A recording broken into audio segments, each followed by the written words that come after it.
Itulah yang dikatakan malaikat ketika dikasih pertanyaan. La ilma lana illa ma'allamtana. Manusia, insan hakiki yang sudah fana pada ilmu Allah, dia mengatakan la ilma bi.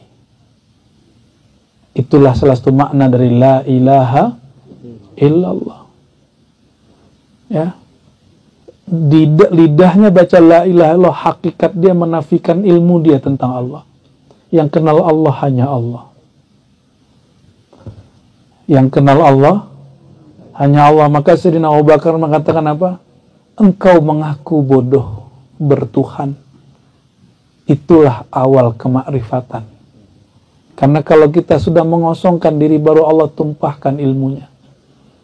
Fa'arafuni bi. Itu ilham yang diterima Syekh Abdul Qadir Jilani. Maka mereka kenal aku, bermakrifat kepada aku, bi, itu lewat pengetahuan yang aku beri, bukan pengetahuan yang dia punya, yang dihasilkan. Maka harus fana fi ilmillah. Disebut fana fi sifat. Ini sudah jauh ini, udah fana fi sifat itu. Itu ada riyadhahnya itu. Ya. Bisa dipendek, hari bisa dikurangi, tapi makna bisa dilebarkan. Itulah keramat hakiki. Keramat hakiki bukan melipat bumi, bukan kebal, ya, bukan kemudian memperpendek jalan.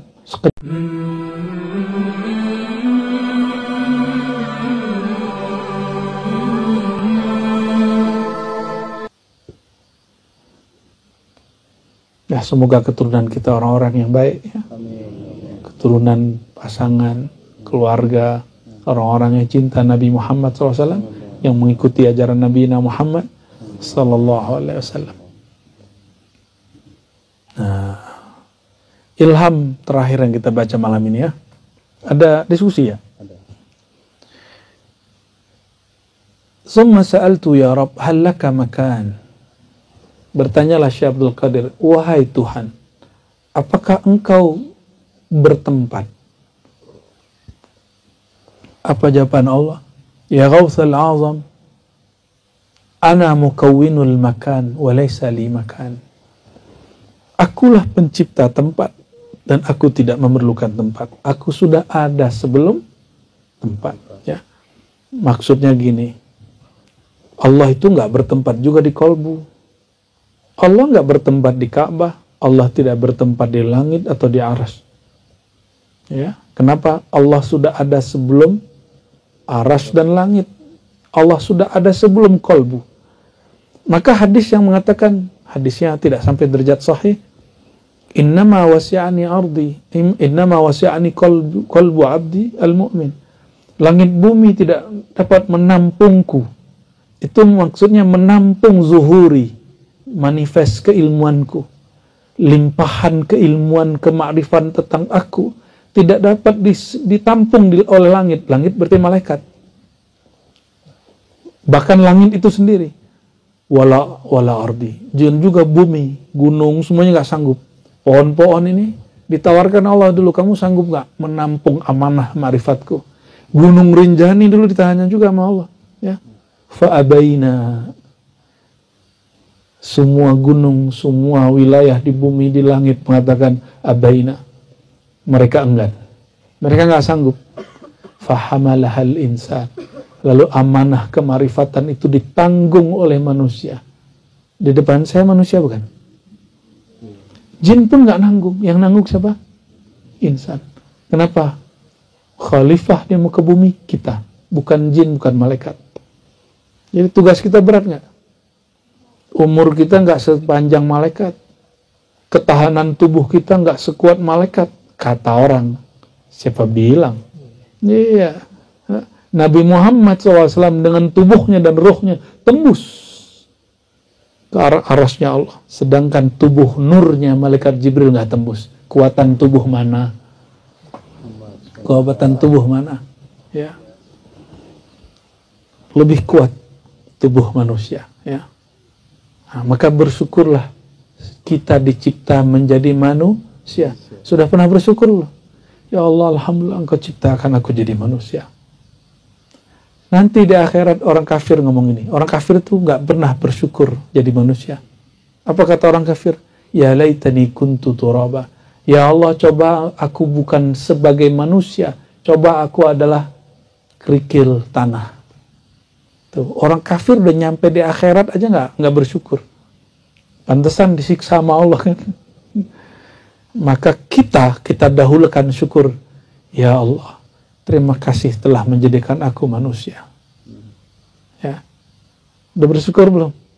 Jadi salah satu makna alhamdulillah yang perlu kita baca, alhamdulillahilladzi, ya, segala puji milik Allah yang khalaqani insanan, yang menjadikan aku sebagai manusia. Jangan juga minta jadi malaikat, ntar nggak minat sama lawan jenis. Ya, malaikat tuh nggak menikah, nggak makan apa tadi yang pedas-pedas itu bang namanya? Ayam apa? Pelecing apa gitu, yang perut kita mules berjam-jam itu dia. Masya Allah, luar biasa ya.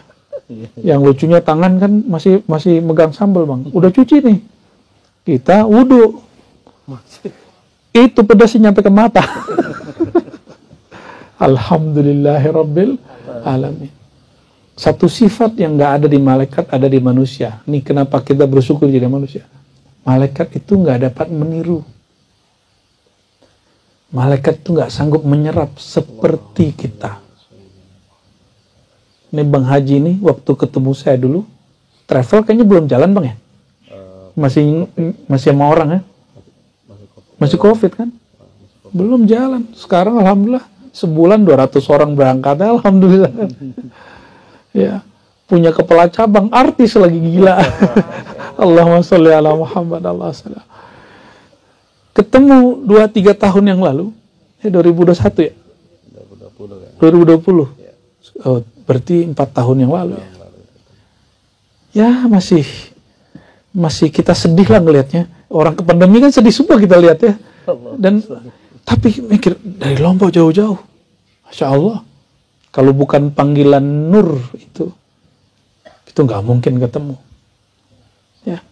Dan Nur itu cepat menyerap. Dia lihat orang berangkat umroh, berangkat ini langsung keserap. Dan itu Nur dengan Nur malaikat beda. Nah, maka di teks ini ada kalimat. Ini yang diturunkan ke Syekh Abdul Qadir Jilani. Ini bukan bab akidah, ini bab ontologi namanya. Ini orang nggak percaya nggak apa-apa. Kan ini bab ilham. Ini bukan bab syariat. Ini bab keilmuan. Kalau bab keilmuan silakan diperdebatkan, silakan terima dan tidak terima. Apa kata beliau di situ? Wahai Ghauthul A'zam, khalaqtul malaikata min nuril insan. Wahai Abdul Qadir Ghauthul A'zam, pimpinan para wali, aku ciptakan malaikat itu dari nur. Tapi tahukah engkau nur apa? Nur al-insan. Al-insan di situ nur Nabi Muhammad SAW. Al-insan itu Nabi Muhammad. Maka hakikatul insan Sayyidina Muhammad sallallahu alaihi wasallam. Wa khalaqtu nural insan min nuri. Dan aku ciptakan nurnya insan dari nurku. Nah, inilah kalam. Maka saya sampaikan ada kalam-kalam qudsi, tapi bukan hadis Nabi, bukan hadis qudsi dari Nabi, dari Allah, tapi diturunkan ke wali-wali. Ini bukan syariat, ini ilmu kemakrifatan. Orang nggak percaya nggak apa-apa, sama dengan hadis Bukhari. Kan hadisnya sahih. Kan ada orang nggak percaya juga.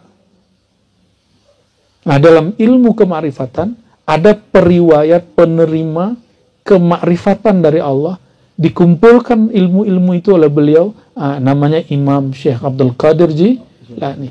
Ya, jika di hadis ada nama Bukhari, dalam ilham ada namanya Jilani, Syazili, Naqsyabandi, Idrisi, Tijani, Rifai. Itu nama-nama orang-orang yang menerima, mengumpulkan kemakrifatan dari Allah.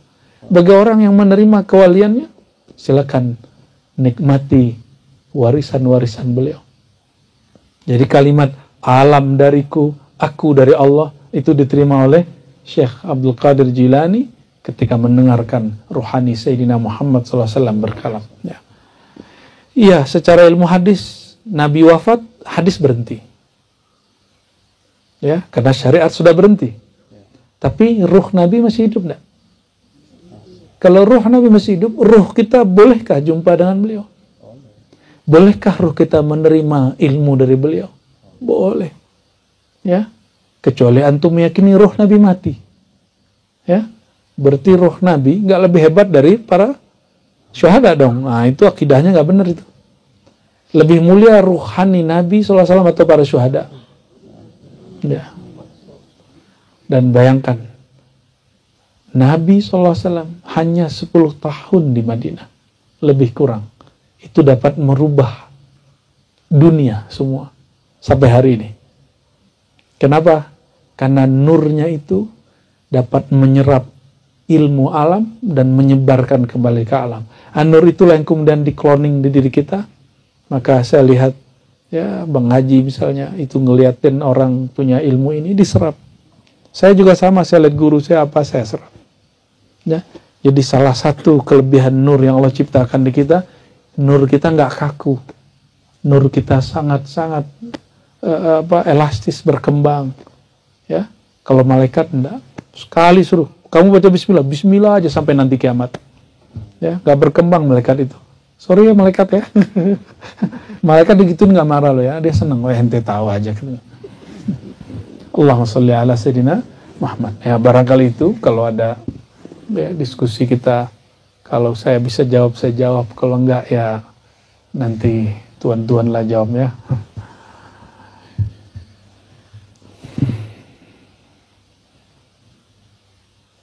Oke.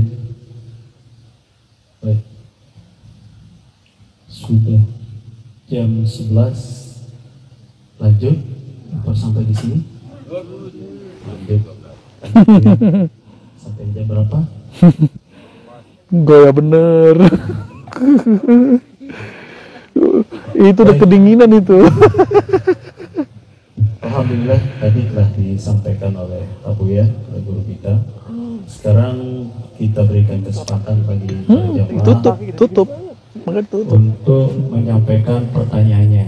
Nah, ini saya lihat ada beberapa dari jamaah kita yang hadir pada tablik akbar tadi malam sepertinya, dan kelihatannya tadi malam tidak puas, jiwanya digenggam tadi. Datang ke sini khusus untuk membawa rasa penasaran dan rasa pertanyaan. Pak Ustadz Haji Hasan mungkin boleh bantu mic-nya. Oh sudah ada? Baik, sudah ada. Pak. Pak Haji Anam, silakan bawa. Mohon izin nama, dari mana dan pertanyaan. Oh itu, yang angkat tangan. Atau Bapak Tuan mau tanya? Dia kalau nanya macam-macam dia. Oke, kita mulai dari Bapak Tuan Anam, silakan. Ayo. Saya kasih. Oke, silakan. Ya, langsung. Dikendalikan.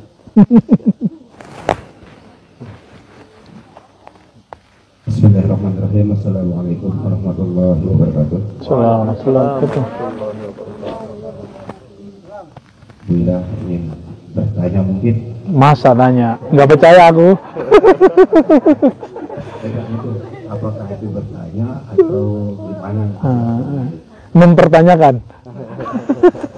Jadi yang saya ingin ungkapkan di sini yaitu mengenai takdir. Jadi takdir kita itu bukankah sebelum kita lahir, takdir itu sudah ditentukan. Takdir yang kita akan jalani setelah kita lahir. Kalau memang demikian, kenapa Allah itu berkalam lagi dalam Al-Qurannya yang mengatakan bahwa saya tidak akan merubah suatu kaum sebelum kaum itu merubah dirinya sendiri. Ya udah, cukup. Terberanak nih. Sudah dijawab langsung. Beliau datang dari Dompu. Iya. Tahun yang bulan Januari kan pertanyaannya aneh deh. Beda. Iya, yang waktu pagi bukan? Oh, pagi ya, betul. Pagi-pagi ya. Bener ya, pagi-pagi waktu itu kan? Ya, aku masih ingat lah.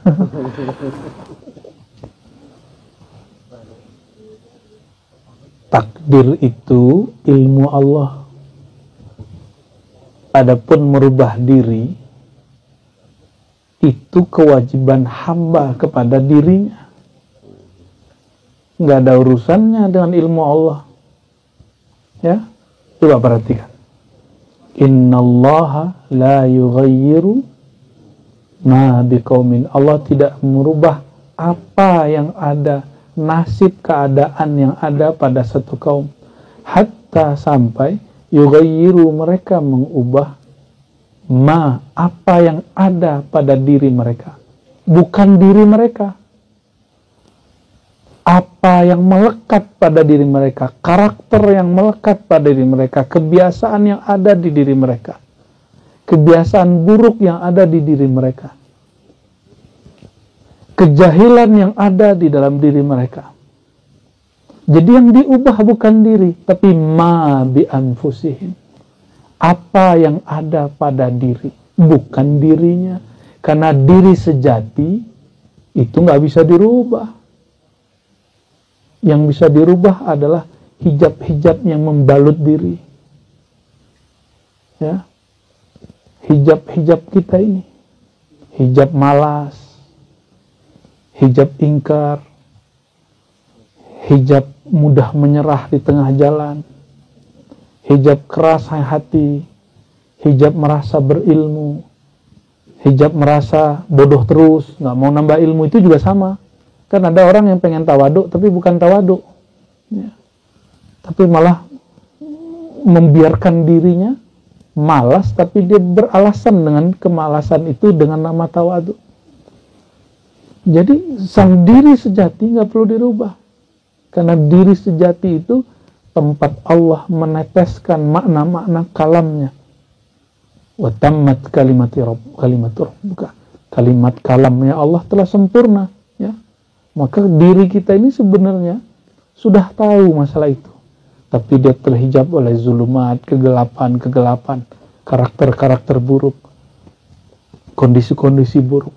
Maka ciri-ciri orang yang masih belum merubah apa yang ada pada dirinya itu, dia selalu mencari kesalahan ketika dia punya salah. Dia mencari apa yang bisa disalahkan, situasi kayak orang lain kayak, ya. Oh, harinya nggak pas gitu. Dia yang tidak pas, hari yang dia salahkan. Ya. Wah, itu karena si Anu tuh begitu, makanya kita nggak beres. Dia yang nggak beres, orang yang dia persalahkan. Saya dulu mengira kalau ngaji di satu tempat itu akan lebih keren. Ternyata kita datang ke tempat yang keren itu sama aja mau ngaji di mana aja.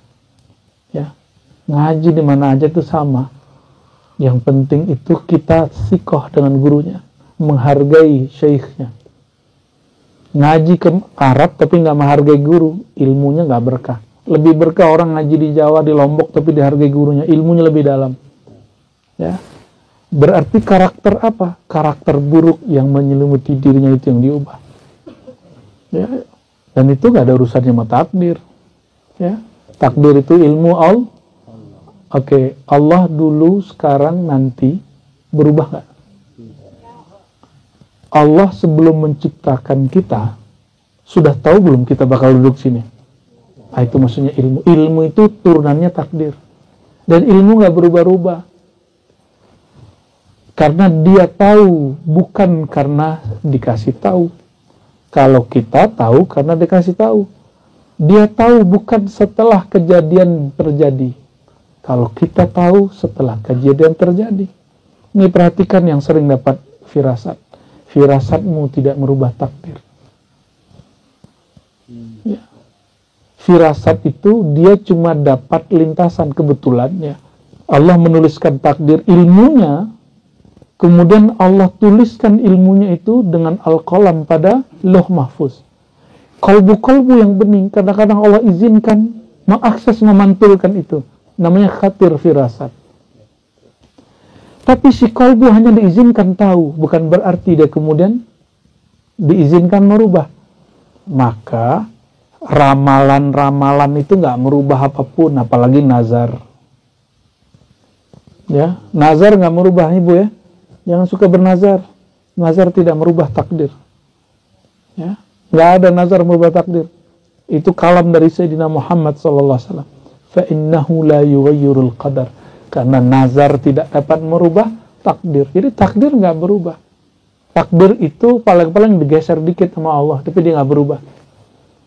Ya, contohnya ketika Sayyidina Ali telat sholat karena lagi berperang, ya, beliau jadi bargade paling penting untuk menjaga pertahanan para sahabat radhiyallahu taala anhum.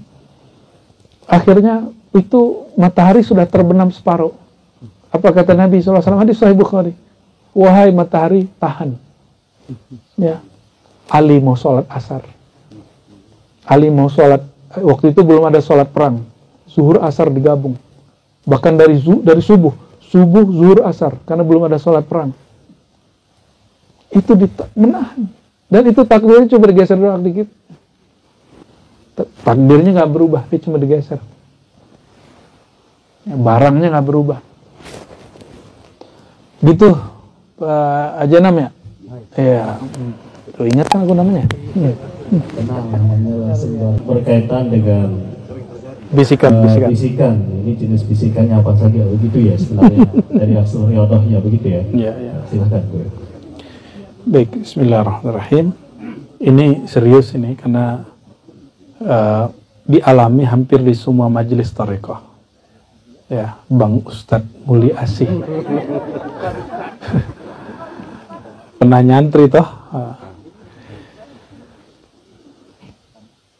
Ada sebuah hadis Nabi SAW mengatakan ittaqu firasatal mu'min fa innahu yanzuru binurillah. Hadis ini sahih. Hati-hatilah terhadap firasat orang beriman. Firasat itu lintasan cepat yang masuk bisikannya ke dalam hati. Dia lintasan cepat.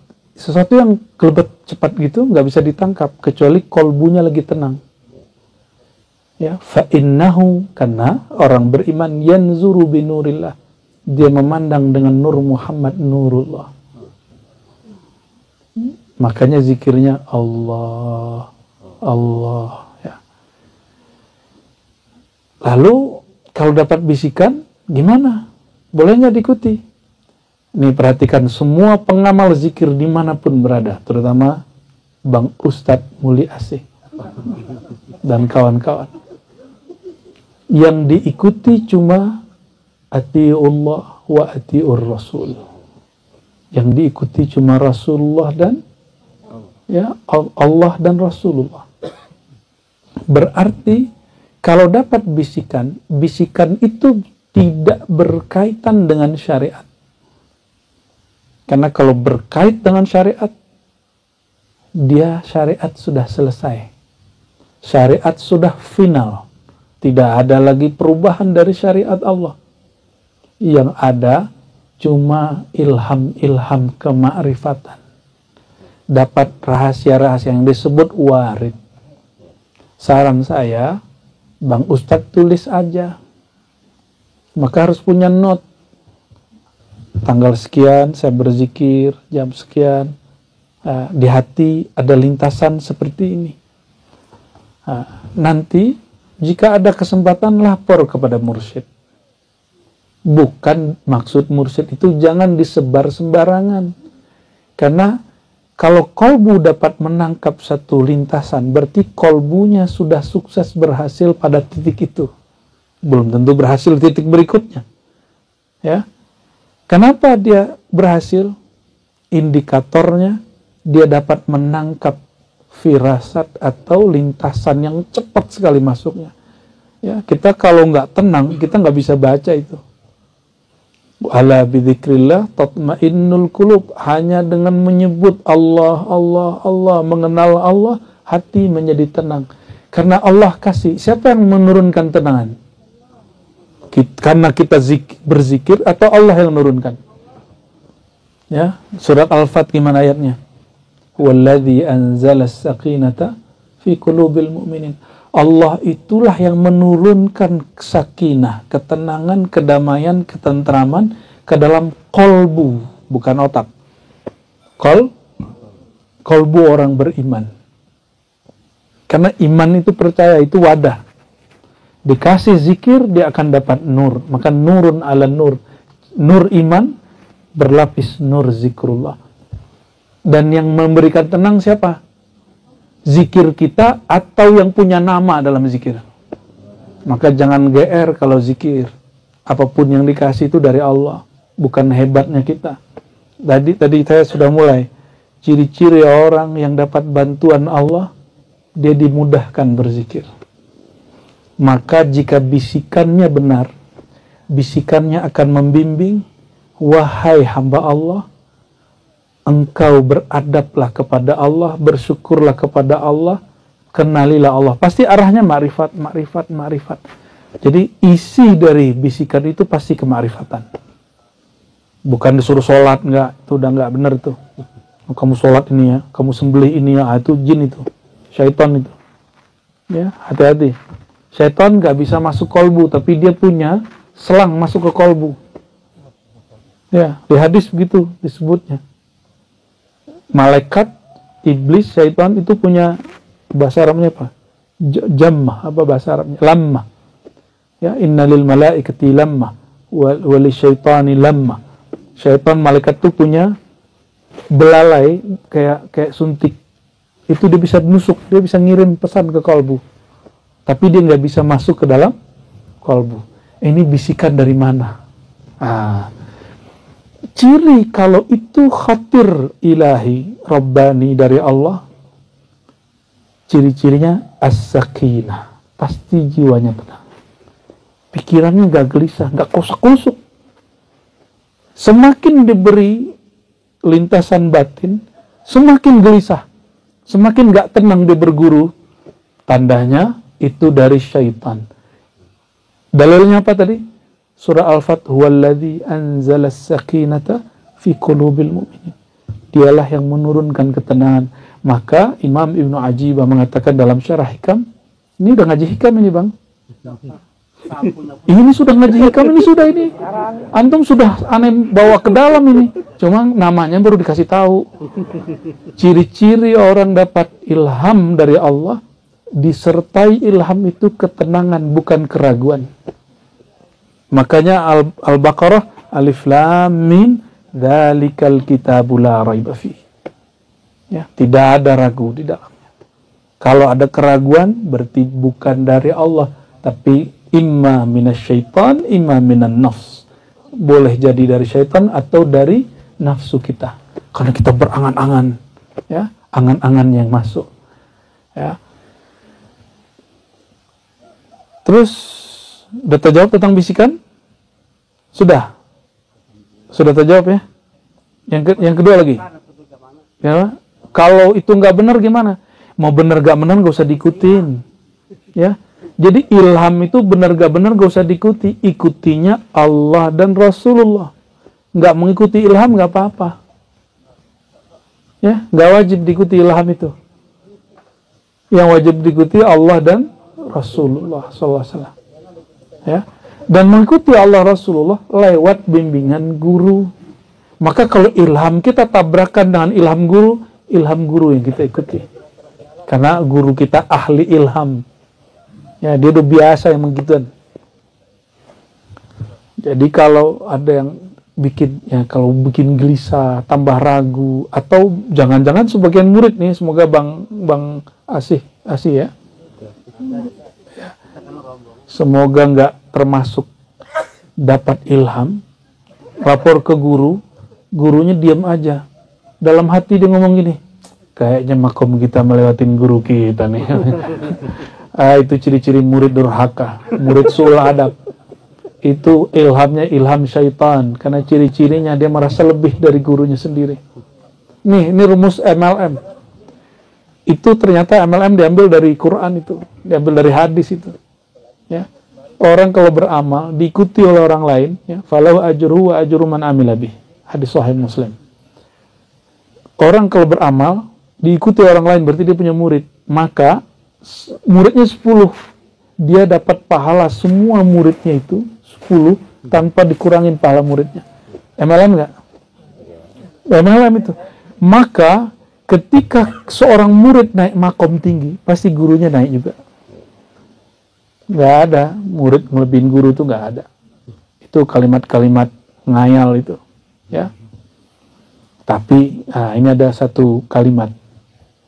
Pengarang kitab Ar-Risalah Al-Kusyairiyah, sebelum hikam ada, orang ngaji kitab Ar-Risalah Al-Kusyairiyah. Namanya Imam Abul Qasim Al-Kusyairi. Beliau ini punya murid namanya Abu Ali Al-Farmadhi. Abu Ali Al-Farmadhi ini guru dari pengarang kitab Ihya Ulumuddin. Kan nama pesantrennya Ihya Ulumuddin kan? Ya. Imam Ghazali punya murid, guru namanya tadi Abu Ali Al-Farmadhi. Abu Ali Al-Farmadhi punya guru siapa? Kusyairi. Mursyidnya Farmadhi ini namanya Kusyairi. Setiap dia punya pengalaman batin, dia lapor, gurunya nggak jawab. Gurunya sibuk nulis mengajar. Udah tuh rahasia, kamu diem aja.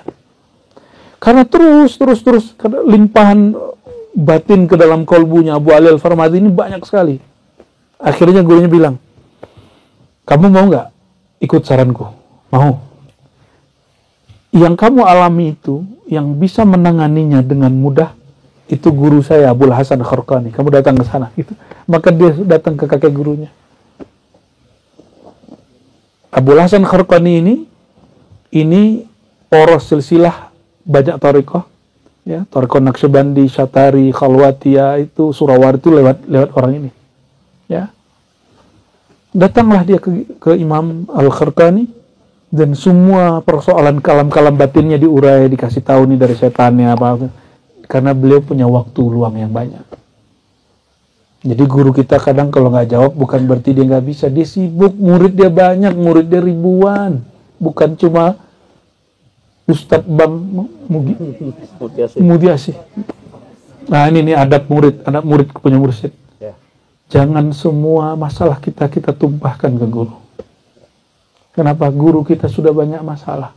Belum lagi ujian dia berumah tangganya, ujian dia dengan anaknya, urusan dia dicaci maki orang, dia dikafir-kafirkan orang. Ya. Jadi kalau kita punya masalah, adukan ke Allah. Apa yang bisa kita share kepada guru, kita share yang baik-baik. Ya, mengeluhlah kepada Allah. Jangan mengeluh ke guru. Guru kita sedih, nangis loh guru kalau kita ngeluh itu. Dia nggak bisa buat apa-apa. La haula wala quwwata illa billah. Ya. Maka saya selalu cap jempol kepada para guru-guru yang setia mendengarkan keluh-keluhan muridnya. Padahal dia juga punya keluhan sendiri. Ya. Luar biasa. Kita doakan guru-guru kita, semoga Allah kuatkan mereka. Amin. Ya, amin rabbal alamin. Ya. Gitu Bang ya, Bang Ustadz Asih. Yang kedua tadi apa? Al-Hikam. Itu tadi yang aku jelaskan hikam itu Bang. Hikam itu jamak dari hikmah.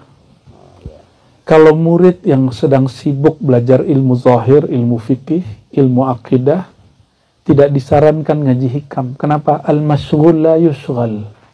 Orang yang sedang sibuk satu ilmu nggak boleh disibukkan dengan ilmu yang lain. Karena dia ilmunya beda sumber. Ilmu fikih sumbernya teks yang zahir.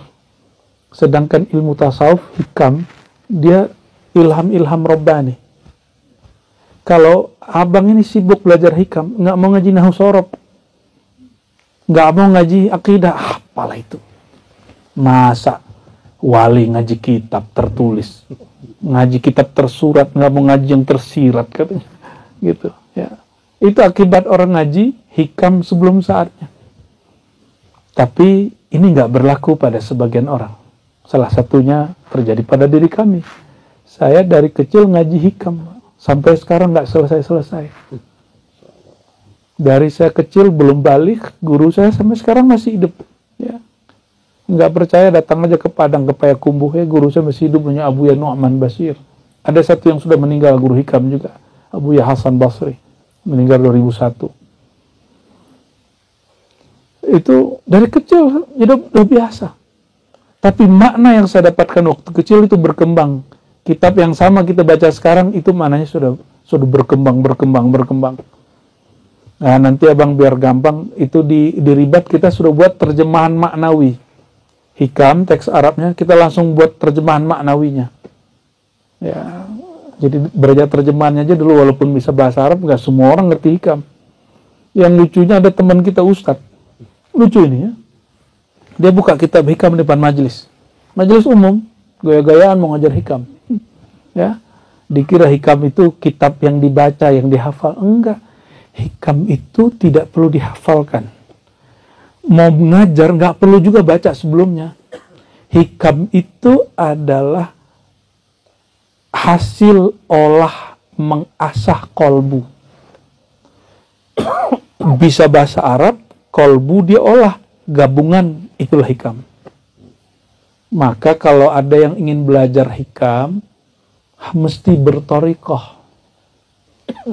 Nah, kalau orang bertorikoh, dia punya wirid, dia punya khususiyah.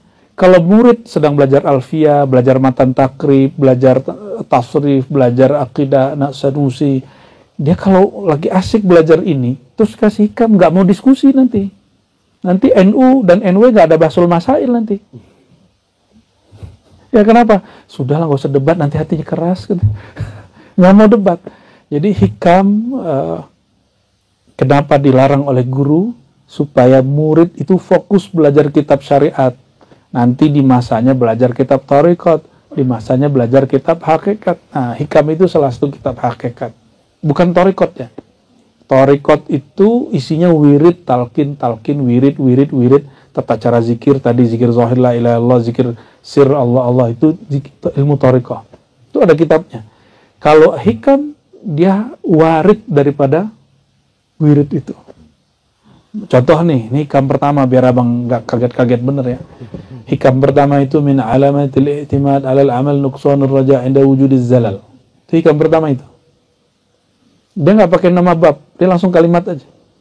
Ciri-ciri orang tidak bergantung hatinya, harapnya kepada Allah, tapi dia mengandalkan dirinya dan amalnya. Apa ciri-cirinya? Dia kalau taat girang, kalau terjebak maksiat putus asa, itu ciri-cirinya. Kepedean, kalau taat dia ngerasa taatnya bisa menghantarkan ke Allah. Dikira kalau dia maksiat, ya, dia bisa jauh dari Allah. Enggak. Orang taat sama orang maksiat, Allah tetap dekat kan?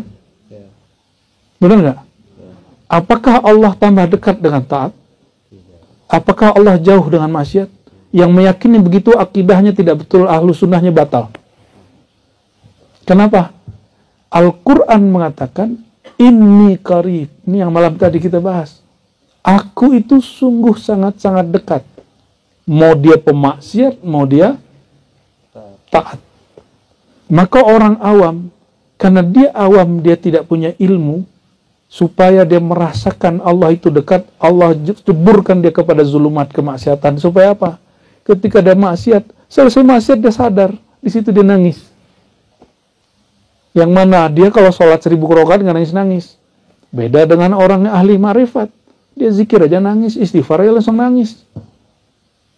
Nah, orang awam itu mesti kemudian dibuat skenario, sandiwara dulu. Diceburin dulu ke bab zulumat, kemaksiatan. Nanti dia sadar, ya Allah, aku hina, ya Allah, aku hina, ya Allah. Nangis di situ, taubat. Diselamatin oleh Allah. Nah, kalau orang awam itu langsung taat, dia sombong sama taatnya. Ya, dia sombong sama taatnya, nanti zikir 1000, dia tuh zikir cuma 100, aneh 1000 gitu. Padahal yang menggerakkan dia berzikir Allah Subhanahu wa ta'ala. Itu ciri hikam tuh ya. Jadi hikam tuh bisa dinikmati semua thariqah. Imamnya secara thariqah Syazili, tapi di hakikat kan nggak ada thariqah lagi. Al-haqiqah halaikah Muhammadiyah. Hakikat itu hakikat Nabi Muhammad sallallahu alaihi wasallam. Maka semua thariqat baca kitab hikam. Ya, nggak mandang thariqah lagi di situ. Gitu Bang ya, Bang Ustadz. Ya. Saya izinkan membaca terjemahan Al-Hikam.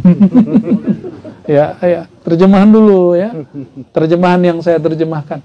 Itu bukan komersil, jadi itu saya wakafkan untuk yayasan zikir ya, tempat kita belajar kitab hikam di sana. Jadi saya melazimkan kalau nulis semua hasilnya kita sedekahkan semua. Karena malu.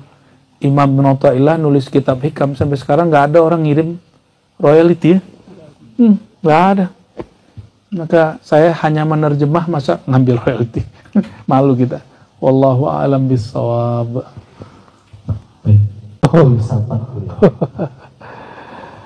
Iya. Emang subjektif. Terus kenapa? Kan kalimatnya jelas. Man lam yazuk lam ya'rif.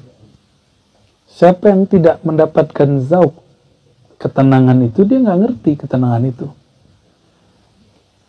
Terus apa masalahnya? Terus orang akan sombong dengan ketenangan? Nggak ada. Ciri-ciri orang yang turun sakinah ke kalbunya, dia nggak sombong. Kalau orang itu menjadi sombong dengan ilhamnya, berarti itu bukan ilham Rabbani. Itu ilham syaitani. Pasti dia gelisah. Kenapa? Karena kesombongan itu ridanya Allah, syalnya Allah. Siapa yang coba-coba make?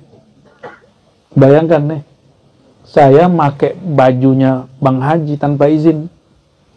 Pasti saya gelisah, nanti takut ketahuan. Jika kepemilikan makhluk tidak boleh direbut, apalagi kepemilikan Khalik. Ya, itu ada di hikam nih, ngaji hikam lagi nih Bang nih ya.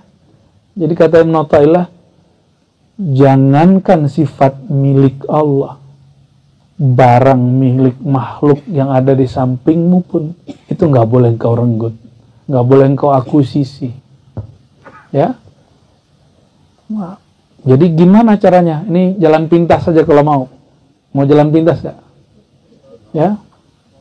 Itulah yang dikatakan malaikat ketika dikasih pertanyaan. La ilma lana illa ma'allamtana.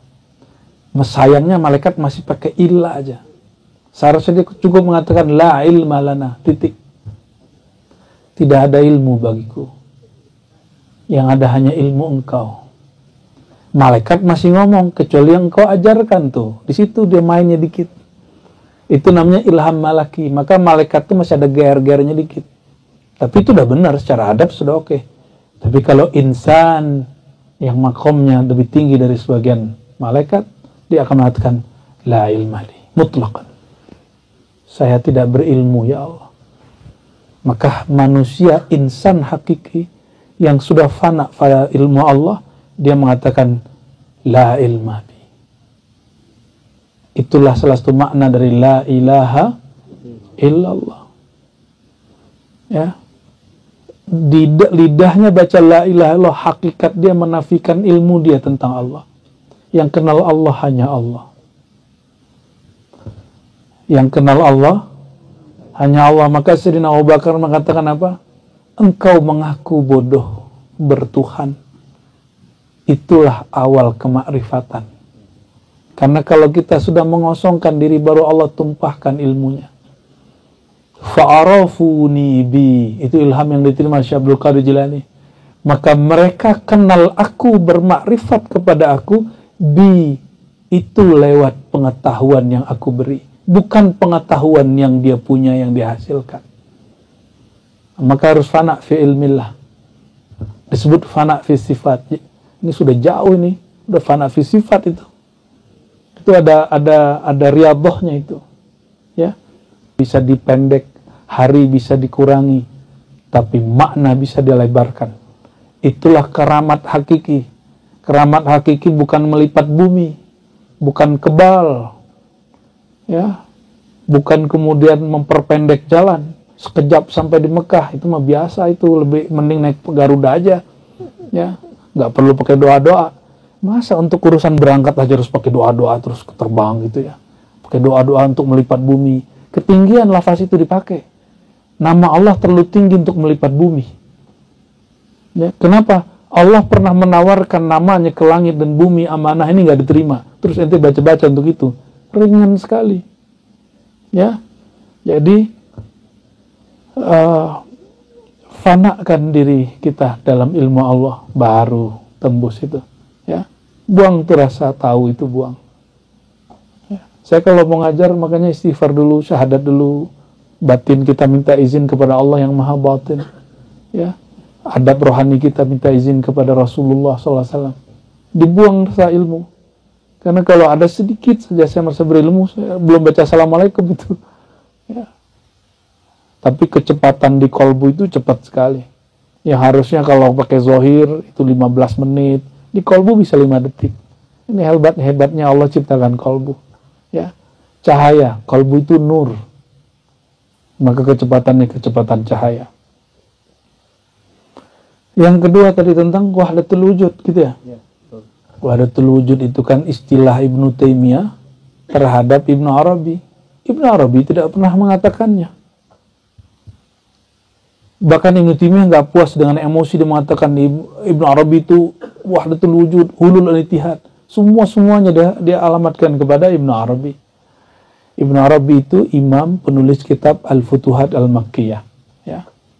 Beliau juga nulis kitab yang kemudian dianggap kafir oleh orang yang nggak paham, yaitu Fususul Hikam. Ya. Saya cari-cari di mana lah kufurnya. Ternyata enggak. Yang dianggap kufur itu orang salah baca. Ya nantilah kalau ada waktu kita buka-buka juga kajian itu ya. Sesekali. Ya. Itu di atas hikam lagi tuh Bang Ustadz. Ada lagi di atas hikam namanya Fususul Hikam. Ya, itu nggak boleh dibuka sembarangan. Kalau dibuka mesti dibalut-balut dengan bahasa ilmiah. Ya, nah, itu tugas-tugas kita lah nanti. Ya. Quran aja bisa dijelaskan, masa kitab-kitab yang diciptakan manusia nggak boleh dijelasin. Ya, ketinggian bener itu. Ya. Baik, wahdatul wujud bukan persatuan hamba dan Tuhan. Sejak kapan hamba bersatu dengan Tuhan? Hamba itu makhluk hadis. Dicipta. Allah itu qadim. Masuk akal. Ini gak usah pakai ilmu kolbu dulu. Masuk akal gak secara akidah? Gak usah pakai dalil dulu. Dalil akli aja. Allah qadim bersatu dengan yang hadis. Ada gak? Allah qadim. Tak berawal, tak berakhir. Maha ada dan selalu ada. Bahkan sebelum kalimat ada itu ada. Lalu dia mengadakan makhluk baru, disebut hadis baru. Masa baru yang baru menyatu dengan yang qadim? Itu orang la aqla lahu. Orang yang meyakini persatuan hamba dengan Tuhan gak berakal. Maka kalau ada kalimat wahdah, hulul ittihad, persatuan hamba dan Tuhan, itu bukan yang tadi. Dia hanya bab zauqiyah, bab rasa. Rasanya bersatu, hakikatnya tidak. Kayak kita dengan pasangan kita, hati kita nyatu. Tapi kan zahirnya kan tidak. Wahai belahan jiwaku, emang jiwa kita separuh-separuh sama dia? Dalam ilmu akidah, ini perhatikan ilmu akidah Ahlussunnah. Orang yang mengatakan bahwa ruh kita dapat memasuki ruh orang lain, atau separuh kita dibagi orang, itu kufur secara akidah. Tapi secara ilmu syair, balaghah, dalam syair-syair cinta itu diperkenankan karena dia bukan bab akidah, dia bab rasa, dia bab zauq. Dulu waktu guru saya Kiai Ali Mustafa Yaqub mengatakan, itu kenapa tuh Prof Nasaruddin Umar bilang wahdatul wujud ittihad itu kufur, itu Ar-Razi. Dia bilang gitu, pakai bahasa Arab kita ngobrol. Afan Sidi Syekh, saya bilang gitu, Tuan Syekh, kalau dalam bab zauq rasa para ulama kita memperkenankannya. Karena pada hakikatnya itu cuma ibarat orang-orang jatuh cinta. Bukan ibarat akidah yang diyakini. Oh gitu. Akhirnya beliau nggak jadi menilai tasawuf modernnya Prof. Nasaruddin Umar itu menyimpang. Nah ini pengalaman, kita berbagi pengalaman dialog dengan guru-guru kita ya. Guru saya yang sealim itu masih mau dengerin kita yang bodoh ini. Alhamdulillah. Coba perhatikan. Hulul ini dinisbatkan kepada Al-Hallaj. Ittihad kepada Abu Yazid atau sebaliknya ya. Kalau wahdatul wujud, tiada hamba, tiada Tuhan, yang ada yang maha ada. Yang ada cuma yang maha ada. Maka disebut al-wujud al-mutlaq. Apalah ilmu ini ya? Pusing nggak kepalanya? Ya udah pusing aja ya. Ini biar serius sekalian nih, berberes sekalian malam ini. Ini yang di depan saya ada nggak? Ada. Badannya ada nggak? Coba cek dulu. Ada. Coba kiri, lihat kiri, kanan. Ada nggak? Ada. Oke. Di depan saya ada nggak? Oke. Kita ini ada. Kita ada dengan sendirinya atau kita diadakan? Diadakan itu namanya wujud hadis, wujud baru. Itu yang disebut diciptakan. Oke? Sudah? Sudah oke? Titik dulu ya. Udah, kita pakai koma lagi. Kalau wujudnya diadakan, berarti dia berawal. Berarti ada yang mewujudkan dia. Karena kita diwujudkan, maka wujud kita berubah-ubah. Dulu kecil, sekarang gede, bahkan sudah tua. Yang berubah-ubah itu disebut alam. Allah itu Rabbul Alamin. Yang mencipta, yang membina, mentadbir alam. Maka wujud kita diwujudkan oleh pencipta alam, Allah Subhanahu. Ini pelan-pelan. Dalam ilmu akidah ada istilahnya. Kita ini, Allah wajib ciptain kita nggak? Kita boleh ada, boleh tidak ada? Nah, maka disebut mumkinul wujud. Mungkin ada, mungkin tidak. Yang tidak pernah tidak ada. Maksudnya apa tuh? Ini semakin malam semakin panas palanya nih. Yang tidak pernah tidak ada. Itu maksudnya apa? Selalu ada, wajib ada. Bahasa Arabnya wajibul wujud, wajib ada. Oke? Wajibul wujud. Allah dalam bahasa akal disebut wajibul wujud, itu bahasa akal. Maka ilmu kalam, ilmu akidah bahasanya begitu. Menyebut Allah itu wajibul wujud ini menciptakan kita, namanya mumkinul wujud. Sudah nyambung? Sudah nyambung? Oke. Mungkinkah kita yang mumkinul wujud ini nyatu dengan yang wajibul wujud? Nggak level. Maka orang yang mengatakan penyatuan ini hanya ungkapan-ungkapan cinta. Kalau dalam ungkapan akidah yang diyakini pasti batil. Maka hulul ittihad para sufi bukan hulul i'tiqadi. Bukan hulul dalam akidah.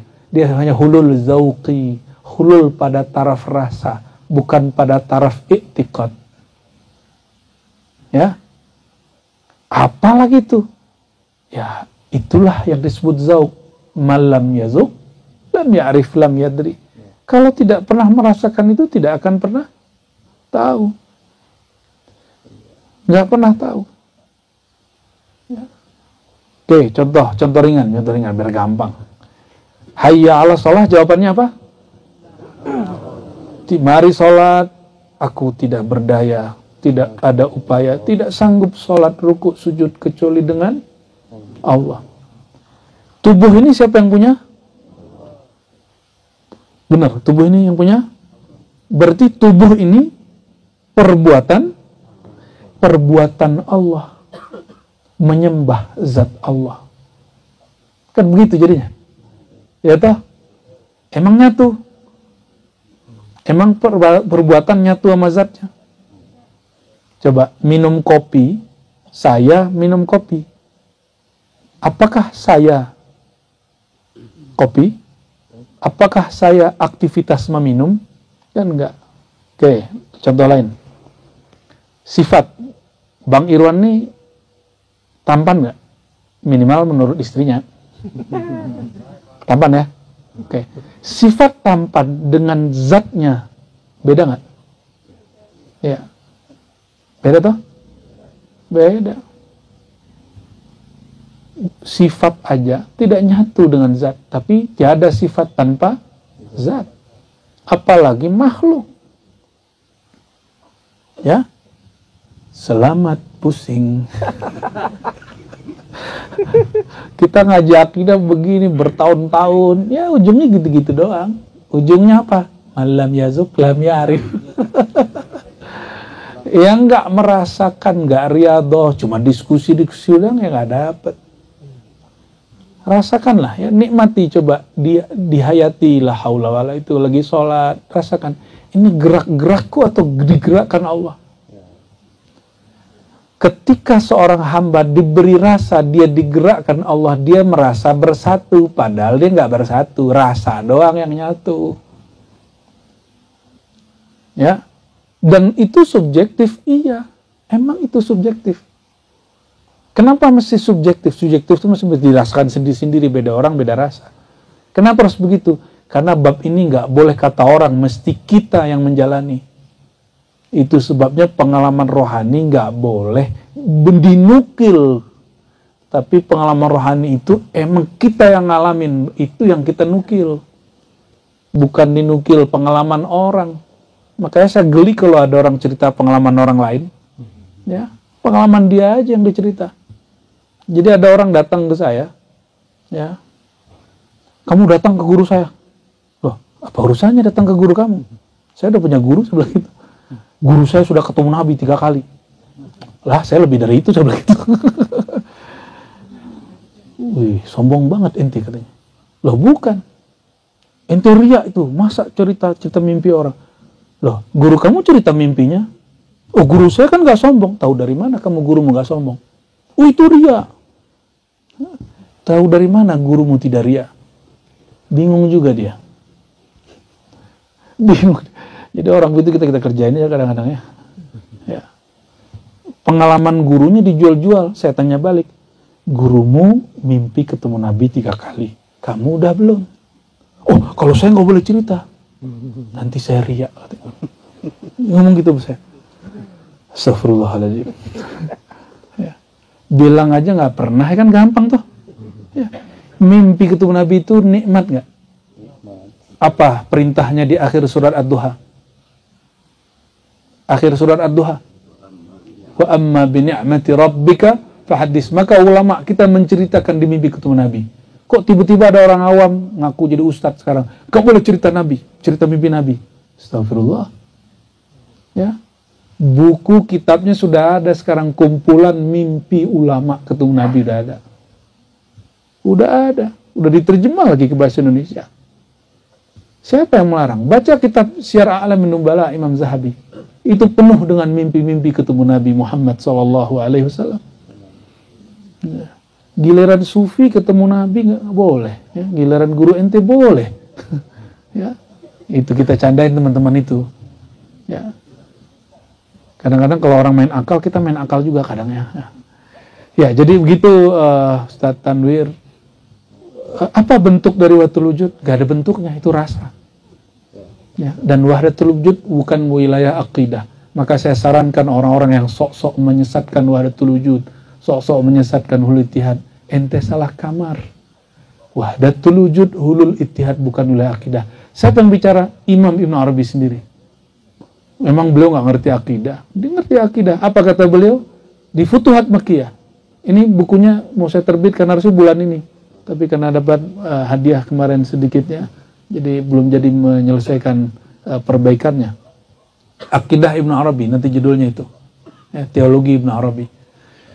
Ibn Arabi mengatakan, jadi saya nggak sepakat orang mengatakan Ibn Arabi itu sesat. Beliau mengatakan, man qala bil hulul fadinuhu ma'lul. Beliau menolak ajaran penyatuan Tuhan dan hamba secara akidah.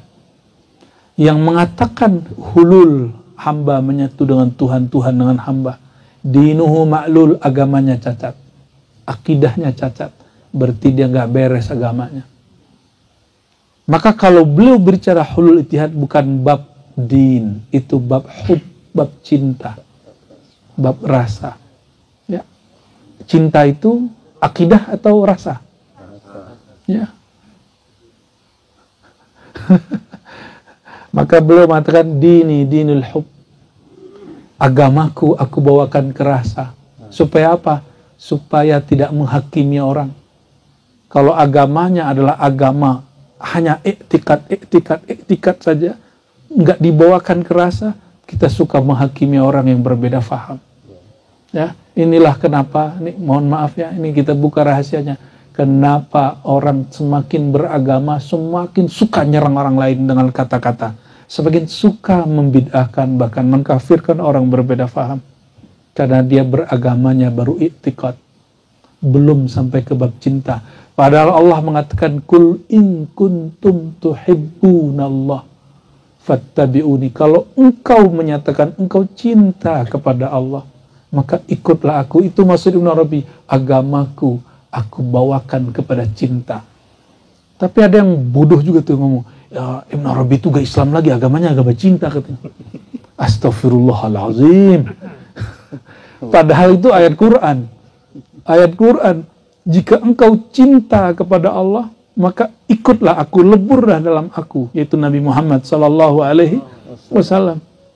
Berarti cinta itu ajaran Islam yang sebenarnya. Ya, ajaran kita yang sebenarnya. Di bab cinta, orang nggak ada lagi ngomong ente sesat, paling ngomong kita berbeda. Jadi saya kalau ngomong sesat itu lagi canda tuh ya. Lagi canda aja, atau lagi serius bab akidah gitu. Di akidah memang kita ngomong sesat. Tapi kita nggak akan menyesatkan person-person orang. Paling kita menyebut ini pandangan Anda menyimpang. Dianya tidak menyimpang, pandangannya yang menyimpang. Sebagaimana kita ngelihat ada orang maksiat, kita sebut perilakumu maksiat dibenci Allah. Kamu belum tentu dibenci Allah. Maka kepada siapapun yang pernah terjebak maksiat, nggak usah putus asa. Kenapa?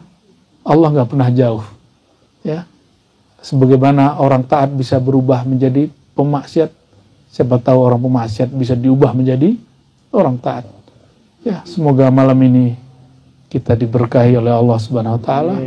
Semua dijaga, hatinya dijaga, jiwanya dijaga, dan Allah sampaikan kita kepada dinul hub, agama yang dibawakan kepada rasa cinta, yaitu cinta kepada Allah Subhanahu wa taala. Allahumma ya Rahmanir Rahim. Karena Nabi mengatakan tiada kamu ketemu Dajjal kecuali kamu merasa masih beriman padahal kamu sudah tidak beriman. Jadi jangan heran, Pak. Nanti orang masih pakai kopiah, masih pakai gamis, pakai sarung, tapi dalamnya iblis. Dia mencari orang yang juga sama pakaiannya dengan dia, sama-sama pakai takbir, tapi dia mau nyembelih orang yang di sono, berdarah-darah.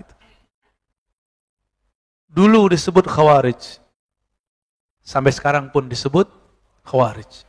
Mereka ini lagi sibuk memoles kelompok ini dengan cara tahfiz. Maka saya berkali-kali ngomong, tapi gagal paham terus nih orang ini. Hati-hati buka rumah tahfiz, pastikan ustadznya bersanad. Kalau enggak usah buka rumah tahfiz, antum kirim saja ke Jawa Tengah ya. Ke Kudus, ke Jepara, ke Magelang, ke Krapyak, apa lagi, Pangandaran ya, Surabaya, itu banyak orang sana tahfiz. Ulamanya bersanad. Sebenarnya di Sukabumi ada, di Bogor ada. Cuma yang besar-besar itu di sana. Dulu ada Mbah Munawwir, ada Mbah Munawwar, Kiai Haji belajar di Mekah. Mereka dapat sanad. Saya baru ketemu dengan cucu muridnya dari Surabaya, kita berbagi sanad ya. Beliau ngasih saya sanad, saya pun diminta memberikan sanad. Sama berbagi. Baru ketemu. Jadi jalur Mbah Munawwir itu Jawa Tengah, ada Jawa Timur, Mbah Munawwar namanya. Ya, Kiai, Syekh, hafiz Quran. Jadi jangan dikira mbah kemudian ngomongnya Jawa mulu, bukan ya. Itu kan asy-syekh, mbah itu syekh maksudnya. Tuan guru syekh. Ya, hati-hati, ini mereka poles. Kenapa? Dalam hadisnya jelas. Yatluna ayatillahi ratba. Mereka ini pakar baca Quran. Berarti kalau mau pakar baca Quran, ting-teng belakangnya apa? Ada rumah tahfiz. Itu otomatis. Jangan kemudian tiba-tiba dia tahu Quran, gak mungkin. Pasti mereka punya majelis-majelis, komunitas-komunitas Quran. Tapi itu cuma polesan. Ya, beda Pak. Di Kudus tuh udah biasa bocah-bocah kecil hafal Quran. Gak ada yang aneh. Saya ini juga guru tahfiz, Pak. Ada sekolah tahfiz, ada madrasah tahfiz. Saya guru juga di situ, di Pamulang sini. Dulu kita lama ngajar di situ. Jangan buruk sangka, saya anti dengan rumah tahfiz, enggak. Saya cuma mewanti-wanti. Jangan sampai rumah tahfiz kesusupan mereka. Hati-hati ntar deh. Jadi antum jangan kira musuhnya Al-Mahdi itu Yahudi aja, enggak. Musuhnya Al-Mahdi itu juga orang berpakaian muslim, tapi batinnya adalah iblis. Darah berdarah. Ya. Pengennya darah terus, ya. Mau bunuh aja terus. Jadi kalau ada orang takbir untuk membunuh, jangan-jangan dia ini. Ya. Udah mulai muncul belum? Saya lihat sudah mulai muncul. Wajahnya tuh nggak ada teduh sama sekali. Agama tuh kayaknya bunuh. Ya. Kayaknya nggak ada ajaran saling bunuh-membunuh sama dia, ya. Semoga Indonesia ini menjadi basis untuk menghadang itu, meskipun sekarang banyak, ya, terisi oleh mereka. Jangan sampai. Masa anak kecil udah berani bentak imam sekarang? Pak Ustadz, itu bid'ah. Kaget kita. Ya. Kullu bid'atin dolalah. Kita kaget, ini bocah belajar dari mana ini? Ya salam. Umur 9 tahun udah berani ngomong begitu sama kita, Pak. Antum mau dibiarin tuh anak kecil sampai nanti. Jadi kalau nggak jelas-jelas amat, jangan seneng anak tuh cuma hafal Quran. Seneng tuh hafal plus paham. Ya, hafal plus paham. Kalau hafal mau burung beo. Burung beo ajarin dia assalamualaikum. Allah bisa nggak? Pas mati baca nama Allah nggak? Mati. Nggak ada nyebut nama Allah. Sama orang yang otaknya diisi lafaz Arab, Quran, bahasa Arab. Tapi nggak tembus ke kolbu, kepalanya rusak, kepalanya stroke, kepalanya kemudian ada penyakit, kolbunya kosong, mati suul khatimah. Ya, itu yang terjadi pada sahabat, mantan sahabat, yang Nabi katakan finnar, dia masuk neraka. Dia cuma hafal Quran di otaknya, dia cuma berani dalam semangatnya, tapi tidak tembus sampai ke dalam kolbunya. Jadi gimana? Apa cara kita, Pak? Caranya sekarang cari guru yang masih bersanad. Cuma itu. Kecuali Bapak waliullah, kolbunya ntar ngikutin, ya, langsung bisa berkoneksi dengan wali-wali. Karena la ya'riful wali illa wali, tidak kenal wali Allah kecuali wali Allah. Semoga kita berguru kepada wali-wali Allah. Ya. Wali Allah tuh nggak ada tebak-tebakan, nggak ada. Tahun sekian tahun 2027 Mahdi dibaiat. Gitu. Nanti siap-siap aja, Pak. 2027 nanti muncul banyak Mahdi palsu. Di Mekah ntar munculnya. Bahkan di banyak negara. Salah satu yang panen Indonesia. Ya, kita ini produsen Imam Mahdi ntar, ya. Terakhir di hadis ini, ya. Jadi apa yang harus kita lakukan karena anak tadi, Pak, ya? Antarkan dia kepada guru bersanad. Ya. Apa kata Nabi SAW? Ya. Ketika Isa turun di timur Damaskus, Manaratul Baydha, ya, dibawa oleh malaikat. La yajidu riha nafsih. Yang benar ini riha nafasih. Tidaklah orang mendapatkan bau daripada nafasnya. Kalau sini kan nafsih, ya. Saya membacanya nafasih. Nafasnya. Illa mat, kecuali mati. Warihu nafasihi muntaha basari. Dia kalau bernafas, sejauh mana dia memandang, disitulah sampai nafasnya. Sakti nggak? Al-Mahdi lebih sakti dari itu. Ya.